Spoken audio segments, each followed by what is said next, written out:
I remember this one girl, these refugees, like we're kids, and she was talking about something about the refugees.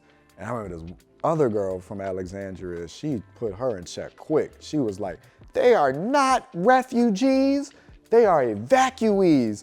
And I'm like sitting in the front, probably listening to Kanye West, Late Registration. And I'm just like, yeah, all right, I see you.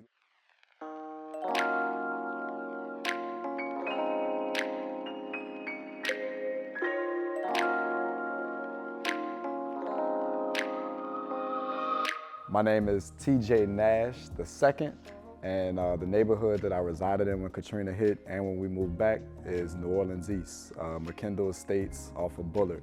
It kind of felt like I was a first generation New Orleans person because my parents didn't grow up here, even though they had lived here for quite some time. It's kind of a mixture. So I had my grandmother who lived here in the 50s and 60s, and my great grandmother who had a house on Hamilton in Holly Grove, and so I would go over there after school sometimes, or just to spend time. But it kind of created a different feeling from some of my friends who their parents and grandparents and great grandparents and all of them were from New Orleans. I kind of always felt like I was a little bit different.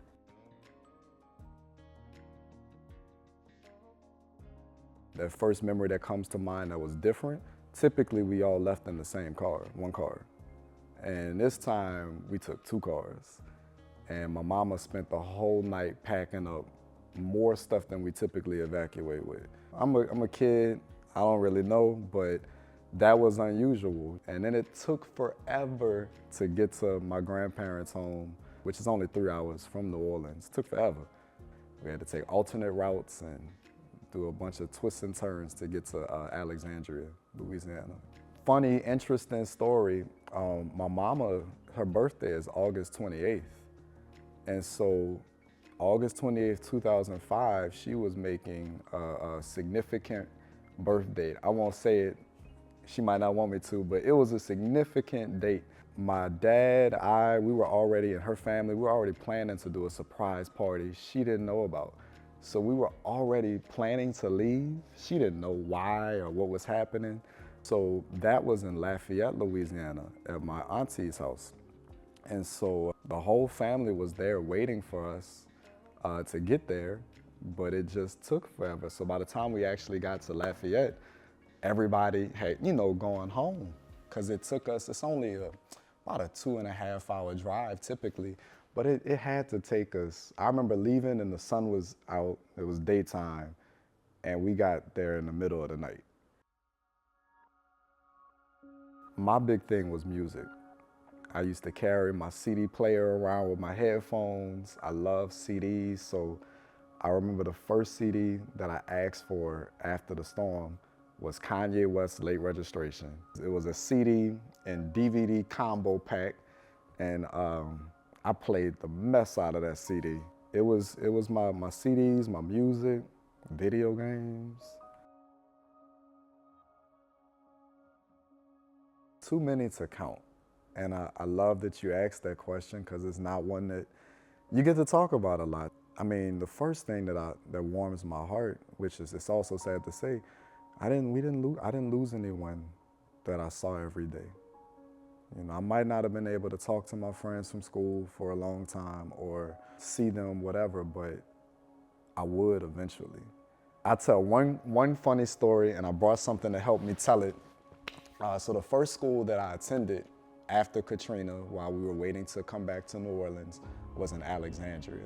And so it was a big deal because we visited 2 Catholic schools, like the school I went to in New Orleans, and I got to make a choice. So I made the choice, and I was now at St. Francis Xavier in Alexandria, and we have PE class. That's not unusual, because we had PE class in New Orleans at St. Anthony. So in New Orleans, we didn't change. We getting sweaty and relay racing and kickball in our uniform, and then sometimes going back to class.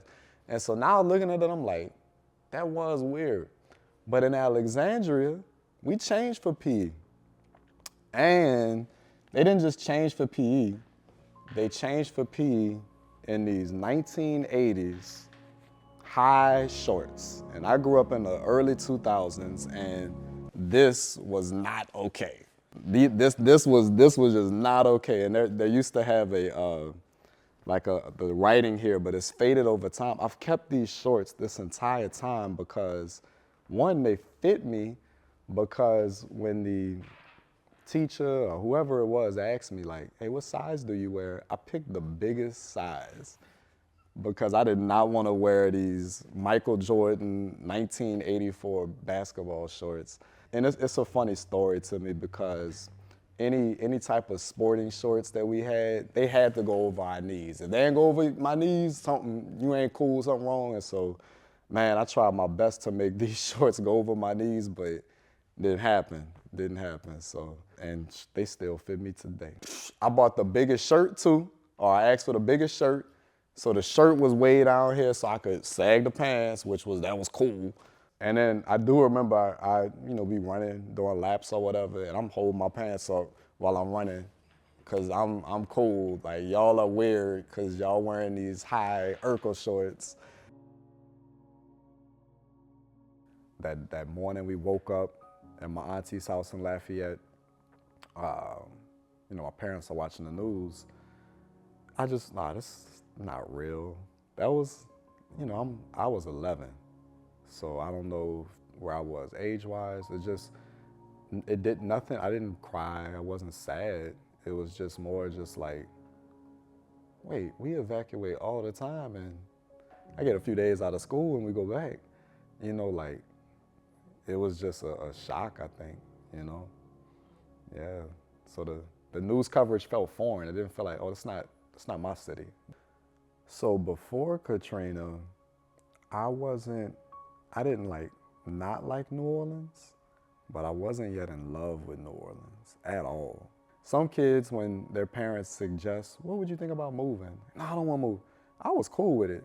Yeah, let's go. Like, I want to explore. Like, this, it's cool, but so something surprising I discovered was just how cool our city is, how different it is, how I was taking things for granted I didn't realize. And that's at 11 years old. Like, even the school we went to, like St. Anthony on Canal Street, was special. It still is. It wasn't registering growing up here for me, I mean, even the first time I got to hear Q93 again, come on. I'm in Alexandria, I'm in Lafayette, and they had some cool stations out there. Shout out to 95.5, right? Like, I remember some of them, but it wasn't Q93. The first time I got to come back and we put on Q93, I felt great, man. You don't get that everywhere. I got in my first fight that was seen. We fought all the time. Me and my friends, part of our sleepover ritual was we're going to wrestle. It wasn't always like we're really fighting, but I got in a real fight. Interestingly enough, it wasn't from someone from Alexandria or Lafayette. It was somebody from here that was at school with me there. So we in the library and it's time to go. I don't remember this dude's name, but he was from New Orleans, and let's just say he was a little socially awkward. I always, for anybody that has fit whatever that description is, I tried to look out. So he's still sitting down reading his book. It's time to go. I tap him on the shoulder like, yo, we leaving. I'm trying to look out for you. Dude closes the book fast and swings it towards me. Now, keep in mind, I already told you I used to wrestle with my friends. I got an older cousin who has been now a career military person. When we saw each other, the gloves was coming on. So I wasn't gonna try to hurt this dude, but yo, you just swung a book at me. And a few fights had already been happening at this school. So I remember I pushed him, and he tried to kick me. I caught his foot, I pushed his foot back down. Long story short, we gotta go to the principal's office. Here we are, two kids that had to come in the middle of the school year from New Orleans, fighting. The funny part is I was so scared. I never got in a fight before. I don't get in trouble. That's. And so my dad and my uncle picks me up, And I'm thinking I'm about to get yelled at, all of this. And the only thing I remember is my dad saying, after he asked me what happened, did you win? And I was like, yeah, I wish I would have got to get a few more licks, but I definitely didn't lose. And he was like, all right, cool. And that was it, yo. I'm like, hold up. If I knew that was how you was gonna react, I wouldn't have held back so much. I got a negative for if you want it. It's like semi. That's cool. Yeah, bring it up. Yeah, so it's quick. We was on the bus and a big discussion, even on the news channels, was refugee evacuee. As far as like how we were treated, most of the time I was treated cool. But I remember this one girl, you know, these refugees, like we're kids. And she was talking about something about the refugees. And I remember this other girl from Alexandria, she put her in check quick. She was like, they are not refugees, they are evacuees. And I'm like sitting in the front, probably listening to Kanye West, Late Registration. And I'm just like, yeah, all right, I see you. Like, I didn't say anything, but just hearing that conversation of how other, you know, kids were processing these other kids coming to their school, you know, but it felt good to hear the other little girl be like, nah, man, check yourself. The one that always makes me smile was just the reception at that school in Lafayette. This is the school, because I went to two schools, one in Alexandria, and then we moved to Lafayette, and we spent a lot of time there. Just kind of reinventing and becoming myself again there, and I was in plays there, I played basketball, and it puts a smile on my face, you know. There were two other people, not only from New Orleans, but from our school, St. Anthony, who were also at that school. So we kind of had like our little connection, but then there was just all these other kids who I never would have met. It puts a smile on my face. I had a fun time at St. Ignatius in Grand Coteau, Louisiana. I had a lot of stuff that I kept with me from the schools, but this is one of two cups from the school in Grand Coteau, Louisiana. And so I was a Cardinal there, St. Ignatius Cardinals. It's like, what kind of name is that? St. Ignatius now happens to be an influential saint in my life, but I never even heard of him until I got to this school. And so I brought the cup. I think I already shared the shorts, but I'm gonna always keep these. I wish it still had, because they were the Panthers in Alexandria. And I definitely like that mascot, because in New Orleans at St. Anthony, we were the Stars. And I love my sister Ruth, God rest her soul. But man, the Stars wasn't cool, like the Panthers or the Cardinals, so. And then that CD case, man. I brought this one with me, and I wanna say like the first CD in here is that Late Registration album. So a lot of these CDs, I would put them in a specific order, so it kind of tells how I was passing my time. T.I. King, 2006. This album, Jet Magazine was still a thing. And so we still was getting Jet magazines to the house. So I would watch every week we get the Jet. T.I. stayed #1 album for like weeks. And so this was my CD. And then Juvenile had Reality Check, and he dedicated it to New Orleans after Katrina. So played that all the time. And then just all these other ones. Some I had before Katrina, but these first 5, I just kind of thought about it. All of these, this was music I got after Katrina that I would listen to pass time. So T.I., Juvenile, Snoop Dogg, that was my favorite rapper when I was 11. And even Bow Wow, I'm still a kid. But Bow Wow, I think it was 06, Fresh as I'm Is. That everybody was singing that one, and so it goes on. And that Late Registration album, that was the first one. I'm a DJ now, so when I leave here, I DJ wedding receptions, so all my love for music came full circle. The Katrina experience, which was the only time I've ever lived away from New Orleans, plus the 4 years I spent in DC after college, I appreciate our city.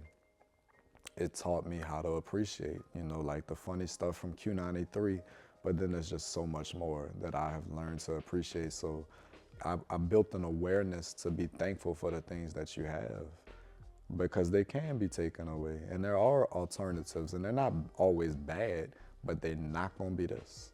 Down from my church family, who I love, my schools, my friends. I can make friends other places, I can go to other churches, I can go to other schools, but none of them are gonna give me this feeling.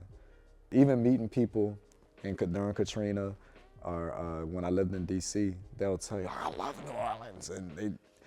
And so it taught me that, like, man, your city is super special. Don't let Hollywood movies fool you, and only being told a story about swamps and, voodoo and all. No, like, we have so much here that other places don't, and I'm thankful for it. So I learned a lot of gratitude for what we have.